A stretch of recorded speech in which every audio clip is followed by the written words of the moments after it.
On a tous en tête une ou plusieurs scènes d'animé qui nous ont marqués et choqués émotionnellement ou juste au niveau de la beauté de l'animation. Au fil du temps, ce genre de moments sont de plus en plus fréquents, donc je vous propose dans cette vidéo de nous refaire 4 d'entre eux, histoire d'être un peu nostalgique. Avant de continuer, n'oublie pas de t'abonner et de liker, ça fait plaisir et ça donne la force. Il fallait que je mette cette scène dans ce premier épisode de cette série et je suis sûr que vous allez valider. Ce moment a lieu dans l'épisode 131 de l'anime. Gon comprend que son ami Kaito est bel et bien mort et que Neferopito ne pourra jamais le soigner. Gon entra dans une colère noire qui lui permettra de se transcender au péril de sa vie grâce à un sermon qui lui permit de grandir et avoir suffisamment de force pour vaincre Pito. Mais la contrepartie était de baisser son espérance de vie. À la vue de Kaito, Gon coula des larmes. C'était pour la première fois qu'on le voyait dans un désespoir pareil. Il traita Pito de menteuse et entama sa transformation. Neferopito sentit le danger. Gon commença à grandir. Pito tenta de mettre fin à cette transformation en l'attaquant rapidement, mais c'était trop tard. Gon esquiva et lui dira de sortir pour continuer le combat, car il ne souhaitait pas détruire le lieu. En ce moment-là, on comprit tout de suite qu'il avait l'intention de la détruire. Pito le suivit, elle tenta une deuxième attaque dans le dos, mais c'était peine perdue, car il esquiva et Pito était à sa merci. Gon lui balança un coup de pied qu'on voit très rarement qui fera planer Pito dans les airs et Gon enchaîna avec sa technique de pierre, papier, ciseaux. Le combat prendra fin quelques temps après avec cette même technique. Il s'agit d'une scène légendaire du point de vue émotionnel et du power-up de Gon. On se met très vite à sa place dans le désespoir qu'il a ressenti suite au mensonge de Pito. Et tout cela incarné et très bien transmis par ses larmes, sa détermination de tuer Pito et son power-up lunaire.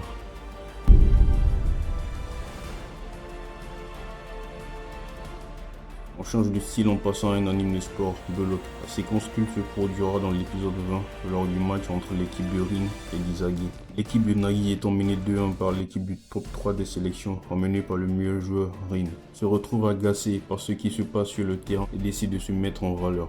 Il se lance dans une action à la fois égoïste et collective. Nagi se place pour recevoir la balle, mais Rin se mit à défendre sur lui, donc il laissa passer la balle entre ses jambes pour Isagi pour ensuite faire une 1-2. Il recevra effectivement la balle par une passe d'Isagi, mais le génie Rin anticipa aussi cette situation, donc Nagi était sous pression et devait improviser et faire parler son talent, chose qui se produira et on assista à une action de malade. Nagi voulait tirer au but, il se rendra compte que Rin allait bloquer son tir. Il fera donc un amorti par une fin de tir. Dans un premier temps, Rin nettoya la pelouse pour la première fois et tout le monde était choqué.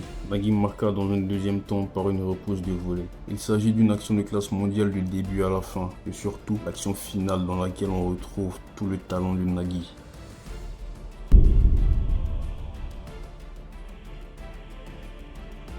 Parlons de Demon Slayer et du combat entre Tengen et Gyotaro, surtout de la partie finale de ce combat. Gyotaro était sur le point d'en finir avec le jeune profondeur Tanjiro, mais le pilier Tengen fera un comeback intersidéral et ce qui sont suivis restera dans la légende de l'animation. Les attaques frontales, les envolées entre les deux combattants, le contraste des couleurs, le chaos de la scène, entouré de feu.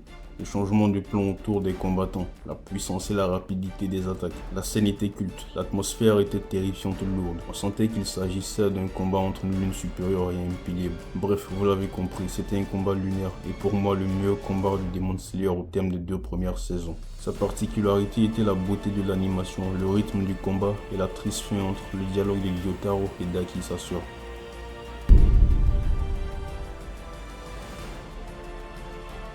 Il fallait que ce combat entre dans ces 4 scènes car je suis toujours choqué jusqu'à ce jour quand je le revois. On se retrouve à la toute fin du combat entre la Soul Society et Aizen.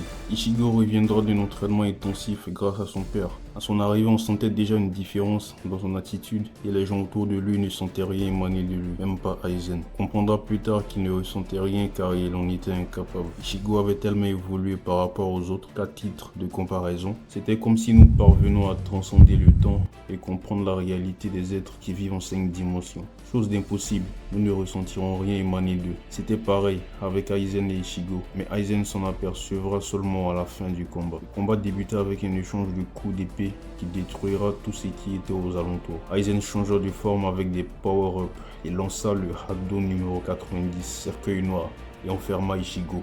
Ichigo détruira ce cercueil avec une facilité ahurissante. On était tous choqués, Aizen le premier. Le combat évolua jusqu'à ce que Ichigo décide d'y mettre un terme. Il usa de sa technique ultime et se transforma en Getsuya lui-même au péril de ses pouvoirs de Shinigami. Il lança la dernière attaque Moegetsu qui découpa en deux Aizen et c'est là qu'Aizen comprit qu'il n'évoluait plus sur la même échelle de puissance. À la fin, Aizen ne mourra pas car il s'agit d'un être immortel. Ce combat est choquant par son côté décevant et rapide. Personnellement, je me suis pris une clim lors de ce combat et je n'aurais jamais cru qu'un combattant pourrait venir à bout aussi rapidement et facilement de l'antagoniste parfait de cet arc, un être qui a transcendé tout.